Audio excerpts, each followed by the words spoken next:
The next topic that I want to talk about is that how we can actually cut through the 3D object, and probably one of the important application of the Presspull uh, is uh, is this one. So if I go ahead and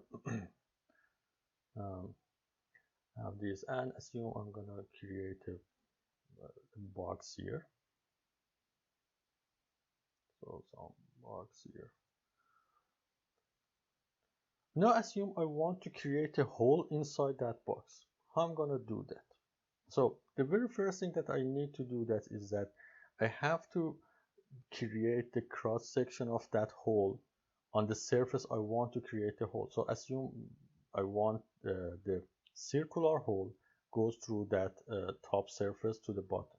So what I need to do that is come here and create on this top surface, create a circle. And then look at here, I come here, select the Presspull. So up to this point, I usually create a Presspull and bring it up, which is create something like that. But this time, instead of moving upward, I move inward. So Presspull, select the area and move inward and then click it.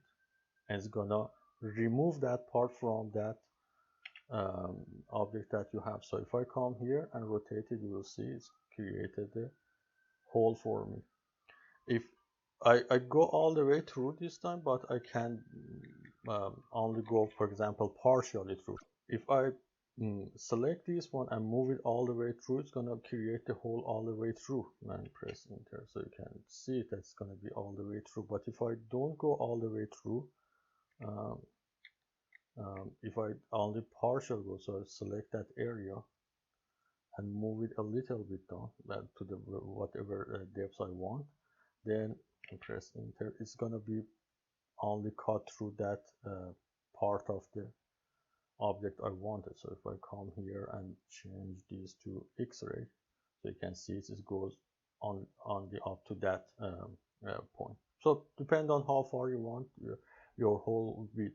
Do you want it to go all the way through, or do you want it to just partially go through? One important point is that when you're working with this, when you press pull it, if you come and select the area and press pull it, it's gonna let me draw a circle on this edge so you can see it better. So as you come here, draw a circle here.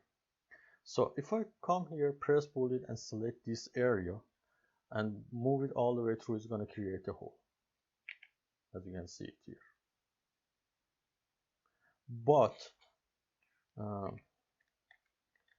if instead of, let me zoom in, instead of choosing the area, let me see if when I press, instead of choosing the bonded area, if I choose the object itself, so if I come here and choose the object rather than bonded area, if I come and click on that object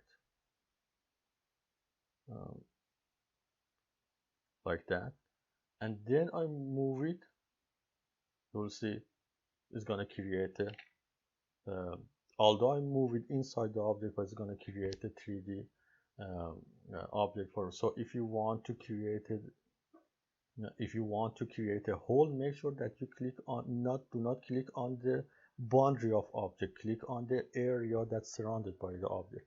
If you click on the boundary of that area, it's going to create a solid object like this. If you want to create a hole, make sure that you click somewhere on the bounded area, not on the boundary, to create that. This is something that you might remember, because sometimes you might come here, click on the object and move it inward, and you see you cannot create a hole. That's the reason, because instead of selecting the bounded area, you selected the boundary. And if you select the boundary, you will face this problem.